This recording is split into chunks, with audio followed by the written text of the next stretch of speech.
Midi et demi, je vais m'effondrer ivre-morte à la cérémonie des vœux chez Vinci. Vous imaginez les secondes, voire les minutes que j'ai pu vivre en une fraction de seconde à cause des drogues. J'ai perdu donc ma dignité de femme. Il y avait très peu de femmes, on était 654 supérieurs, il y avait 35 femmes, donc c'est quand même pas joli pour une femme comme tableau. J'ai bien sûr j'avais perdu la plupart de mes amis, ou en tout cas les amis qui étaient les miens n'en étaient pas. Ils avaient eux-mêmes une consommation d'alcool qui était importante. J'avais déjà perdu depuis là longtemps ma famille, et je vais donc tout perdre, mais sauf la vie. Sauf que bien sûr, je ne veux plus de cette vie-là, cette vie de drogué. Et surtout, je vais gagner une chose. Enfin, ma maladie, parce que je n'ai pas encore entendu ce mot, il faut que vous sachiez que lorsque l'on est alcoolique ou drogué, on est avant tout malade. Donc, enfin, ma maladie est mise en lumière devant 649 personnes. D'accord ? Et finalement, eh bien, à 40 ans, je réalise que j'ai un vrai problème avec l'alcool. Je suis tout simplement droguée. Et ce que l'on appelle le craving, c'est-à-dire, ça, Laurent Carilla nous l'expliquera tout à l'heure, mais cette espèce de frénésie, de compulsion vis-à-vis de la bouteille, et je le dis souvent, cette main qui part, je ne pouvais plus arrêter. Mon craving était à 17h, et de 17h, 18h, 19h, eh bien je buvais, mais je buvais jusqu'à l'ivresse. J'étais droguée. Alors, ce qu'il faut également dire, c'est qu'on est très souvent en polyaddiction, c'est-à-dire il n'y avait pas que l'alcool, il y avait également les 10-12 expressos de la journée, il y avait des psychotropes également, des anxiolytiques, des somnifères, et après il y avait des petits sniffs de coke qui se baladaient. J'en rapportais jamais, mais quand il y avait une petite rame de coke qui se baladait là, lorsque les réunions étaient un peu tardives, eh bien je les reniflais également. Tout ça pour vous dire que on devient un cocktail de drogue tout à fait explosif.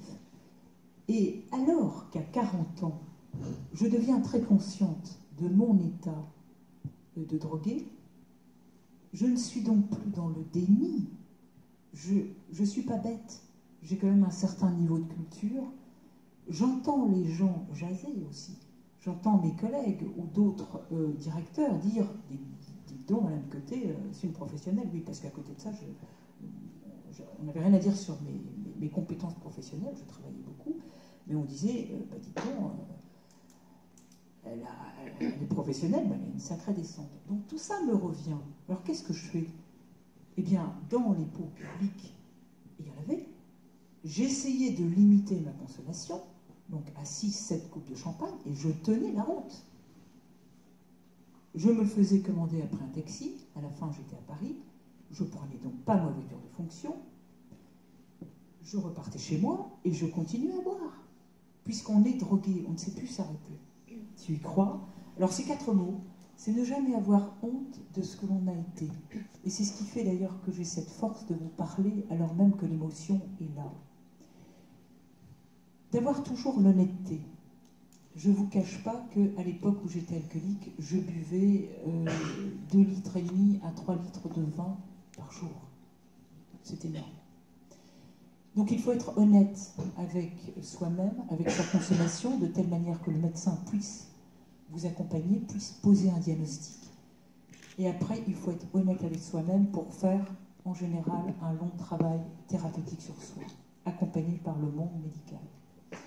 Ensuite, il faut avoir l'humilité, donc c'est le 3e H.